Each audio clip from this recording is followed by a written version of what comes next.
भगवान बुद्ध ने कहा है कि जिसने अपने मन को वश में कर लिया है उसकी जीत को देवता भी हार में नहीं बदल सकते हैं।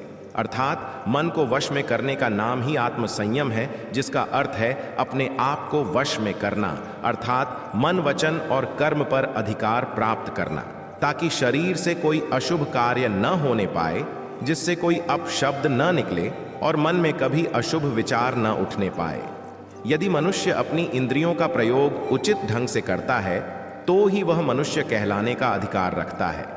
यदि उसका अपने मन पर अधिकार नहीं है, उचित और अनुचित का ज्ञान नहीं है, तो वह मनुष्य के पद से गिरकर अन्य योनियों में गिने जाने योग्य हो सकता है। एक कथन है कि हम जैसा सोचते हैं वैसा ही बन जाते हैं। वास्तव में यह विचार नहीं, अपितु विचारों का संसार है। हमारी सोच और विचारों का प्रभाव हमारे मन पर गहरा असर छोड़ता है। मनुष्य के मन में विचार ही बार बार उभर कर आते हैं, जो मनुष्य को दिशा देने का काम करते हैं। विचार ही मस्तिष्क को गति प्रदान करते हैं और गलत विचार क्रोध की ओर जाने को विवश करते हैं। यह हमारी भूल है कि हम सोचते हैं कि वचनों की कोई शक्ति नहीं है। संसार में जो भी हुआ, जो भी हो रहा है और जो भी होगा, सब हमारे कर्म के प्रभाव से हुआ है, और जो हो सकता है और आगे जो होगा वह कर्म की शक्ति से होता है, वह विचारों की शक्ति होती है। यदि हमारे अंदर आत्मसंयम नहीं है तो आत्मिकता का धन हमारे हाथ नहीं आ सकता है। हम इंद्रियों के जाल में फंसकर पहले तो निर्मल होंगे, फिर अपमानित होते हुए पहले अपना अनिष्ट करेंगे और फिर किसी और का करेंगे। यह सच है कि जो लोग दूसरों के लिए सोचते हैं उनका मन विश्वासपूर्ण विचारों का स्रोत है। इसलिए यदि बुराई से बचना हो तो अपनी दिशा को भलाई की ओर मोड़ देना चाहिए। वास्तव में यदि आप जीतना ही चाहते हैं तो सबसे पहले आत्मसंयम की आदत डाल लें, क्योंकि संयम का अर्थ ही है अपनी बिखरी हुई शक्तियों को निश्चित दिशा देना। मान लीजिए जिस कार्य को नहीं करना है और जब उसे ही करने के लिए मन आकर्षित करता है तो आप उसे प्रयास पूर्वक रोकने के लिए मन बना लें। उसे ही आत्मसंयम कहते हैं।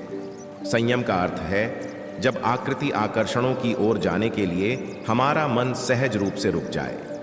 गांधी जी ने कहा था कि अनुशासन और बलिदान के बिना मुक्ति की आशा नहीं की जा सकती है। लेकिन यह बात भी सच है कि लोग अक्सर गुस्से में विवेक शून्य होकर तुरंत अपने आत्मसंयम को गुस्से में खो देते हैं। यह सच है कि समय बीतने के साथ लोगों के आत्मसंयम में भारी कमी आई है। इसके गंभीर परिणाम सामने भी आए हैं। इसलिए आत्मसंयम की उपयोगिता को किसी भी हाल में कम नहीं आंका जा सकता है। लेकिन यह भी सच है कि शुरुआत में आत्मसंयम का मार्ग थोड़ा कठिन लगता है। अर्थात मन को वश में करने का नाम ही आत्मसंयम है। मनुष्य को मिली हुई शक्तियों को निश्चित दिशा देना संयम कहलाता है। तो दोस्तों, उम्मीद करता हूँ आपको इस कहानी से बहुत कुछ सीखने को मिला होगा। ये कहानी आपको कैसी लगी हमें कमेंट बॉक्स में कमेंट करके ज़रूर बताएं और इस वीडियो को लाइक भी ज़रूर करें और साथ ही इस वीडियो को अपने दोस्तों के साथ ज़रूर शेयर करें ताकि उन्हें भी इस कहानी से कुछ सीखने को मिल सके।